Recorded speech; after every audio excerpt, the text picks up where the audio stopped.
Proyecto para acreditar la asignatura de ética. Sexto semestre, Tania Pérez Cedillo. Tema. El tema es la corrupción, así como la manera en la que se fue presentando en nuestro país, y en el tema de la ética, cómo nos ayudará en nuestra sociedad. Concepto. Se define como el abuso del poder delegado para obtener beneficios privados. Un ejemplo de ello es cuando hay un pago de por medio para adquirir alguna ventaja o favor. Puede clasificarse como gran corrupción, pequeña corrupción y corrupción política. La gran corrupción se refiere al abuso del poder de alto nivel, que beneficia un poco a los estatus, presenta daños a las personas y a la sociedad.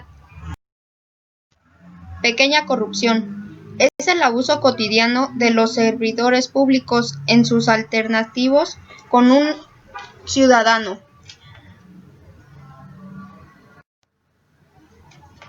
Corrupción política. Es la manipulación de instrucciones y reglas del pensamiento por los responsables de la toma de decisiones, los cuales abusan de su posición para así mantener su poder y estatus y su riqueza. Corrupción en México. La investigación de María Amparo Cásar localiza, mide e identifica las causas de la corrupción. La corrupción en nuestro país tiene altos costos económicos, políticos y sociales. Un país corrupto tiene 5% menor inversión, de acuerdo al FMI. México ha caído 31 lugares en los últimos 6 años, de acuerdo con el Índice de Percepción de la Corrupción de Transparencia Internacional.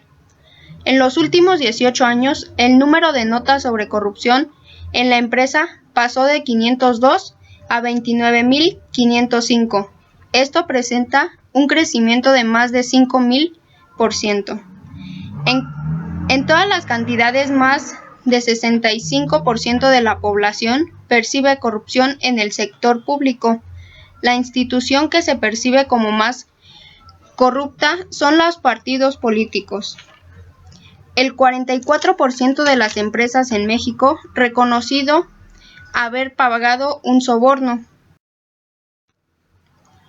Fuente: el Instituto Mexicano para la Competitividad y el Centro de Investigación y Docencia Económicas, CIDE, presenta México, Anatomía de la Corrupción. Raíces de la corrupción. Si bien el desarrollo de la corrupción en el México contemporáneo tiene sus raíces en la conquista y en el sistema político colonial, fue en el periodo postrevolucionario, cuando se gestaron los elementos y características que dieron vida al sistema político mexicano, que se ha mantenido vigente, aunque con diversos matrices. ¿Por qué en México ha habido corrupción? Por otro lado, la Encuesta Nacional de Cualidad e Impacto Gubernamental reporta que la corrupción es el segundo problema que más preocupa a los mexicanos. La mayoría de las personas en México dice que las leyes no se respetan, así como también dicen que no creen que sirva de algo denunciarlas.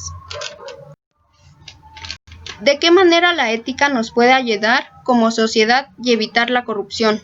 En el tema de la ética, esta nos puede ayudar en el aspecto de la convivencia entre los seres humanos, ya que las personas pueden convivir en sociedad y tienen como objetivo desarrollar de los valores entre los individuos.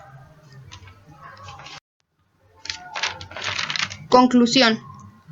Bueno, para mi conclusión, el tema en general, la corrupción en México, cabe destacar que la mayoría de los puntos previamente vistos a lo largo del contexto son problemáticas que pueden ser erradicadas. El cambio empieza desde nosotros, actuando con valores, previniendo que se presenten situaciones que conduzcan a la corrupción. Posteriormente, el más importante factor y cambio que se puede hacer es de quien ejerce el poder en México. Este tipo de acciones son difíciles de ejercer, mas no imposibles, Si empezamos el día de hoy poco a poco, dentro de un largo plazo, tendríamos como resultado un cambio positivo en el país.